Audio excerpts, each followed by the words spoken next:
So hello guys, आज के video में हम भल्लातक कवर करेंगे।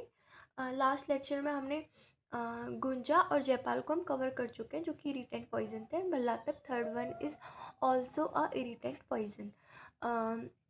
इसका बॉटेनिकल नेम है semecarpus anacardium and its family is anacardiaceae. वहीं देखिए इसका टाइप तो इरिटेंट वेजिटेबल पॉइजन, और इसका जो टॉक्सिक पार्ट है वो होता है इसके फ्रूट एंड ऑयल। और इसका जो एक्टिव प्रिंसिपल है या फिर हम बोले केमिकल कंस्टिट्यूएंट वो है वीलावनॉल। अब वही हम इसका रस पंचक देखें तो कटु तिक्त कषाय इसके रस हैं, और मधुर इसका विपाक है, और उष्ण वीर्य और लघु स्निग्ध तीक्ष्ण इसके गुण हैं।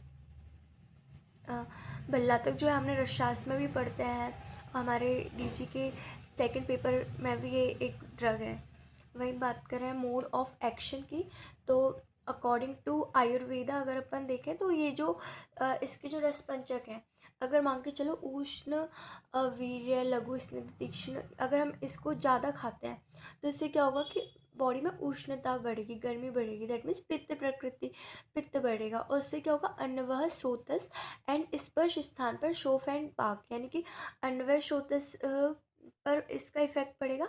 एंड अगर मान के चलो हमारे कोई स्किन कांटेक्ट में आता है ये, तो वहाँ पर क्या रहेगा, शोफ एंड पाक, स्वेलिंग एंड बाउंड, ऐसा कुछ क्रिएट हो जाएगा। वही बात कर रहे हैं मॉडर्न के अकॉर्डिंग इसका मोड ऑफ एक्शन, तो इसके जो कॉजेज हैं, ये क्या कॉज करता है, irritation and inflammation of mucous membrane of GIT. तो जो गैस्ट्रोइंटेस्टाइनल ट्रैक्ट है वहाँ पर ये क्या करता है, इरिटेशन एंड इन्फ्लामेशन कॉज करता है विद वेसिकेशन। वही बात करें इसकी थेराप्यूटिक डोज, जैसा कि हमें पता है कि कोई चीज़ अगर पॉइजन भी है तो उसे आप अगर आप उसे युक्ति अगर लगाकर प्रयोग करो तो वो आपके लिए औषधि के लिए भी काम करती है।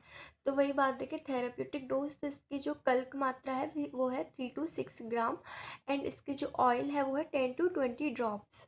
वही बात करें इसकी जो फैटल डोज है वो है 5 to 15 grams, and fatal period है 12 to 24 आवर्स।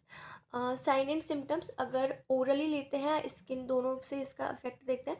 अगर स्किन से लेंगे तो ऑब्वियसली वहाँ पे फफोले वगैरह ब्लिस्टर्स बन जाएंगे, यानी कि पेनफुल ब्लिस्टर्स होंगे ब्लैकिश, और eczematous eruption with severe itching. Okay, वहीं देखें ओरली, तो ओरली लेने से क्या होगा कि ऑब्वियसली जीआईटी पे इफेक्ट पड़ेगा, that means mouth, throat, abdomen, chest, उन सब में बर्निंग पेन होगा, और nausea, vomiting and excessive celebration is very common. तो आप ये लिख के आ सकते हो, और ये है भी इसका सिम्टम।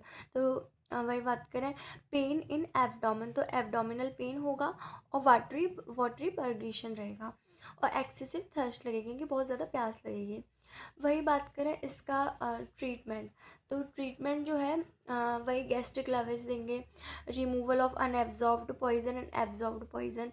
अनएब्जॉर्ब्ड पॉइजन है, अगर पेशेंट कॉन्शियस है तो उसे एमेसिस करवाएंगे जिससे कि वॉमिट के थ्रू रिमूव हो, और वहीं अगर पेशेंट अनकॉन्शियस है तो उसे परगेटिव्स देंगे ना। वही बात करें रिमूवल ऑफ एब्जॉर्ब्ड पॉइजन में, तो उसे डायूरिसिस करवाएंगे, है ना। और मान के चलो स्किन पर इसका इफेक्ट है तो वॉश करेंगे अफेक्टेड एरिया को विद वार्म वाटर, एंड उस पर क्या अप्लाई कर सकते हैं, हनी एंड घी, क्योंकि उससे उसे ठंडक मिलेगी।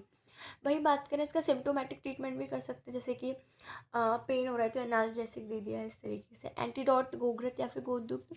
वही मेडिको लीगल एस्पेक्ट देखें तो ये एक एक्सीडेंटल पॉइजन है ना, जो कि बच्चों के अंदर, चिल्ड्रंस में, क्योंकि चिल्ड्रंस ही होते हैं जो एक्सीडेंटली कुछ भी खा लेते हैं, है ना। वही बात करें पोस्टमार्टम अपीयरेंस में, तो inflammation and congestion with erosion and सब म्यूकोसल हेमोरेज इन जीआईटी, तो इसका जीआईटी पे इफेक्ट पड़ने वाला है, तो पोस्टमार्टम अपीयरेंस में भी वही शो होगा।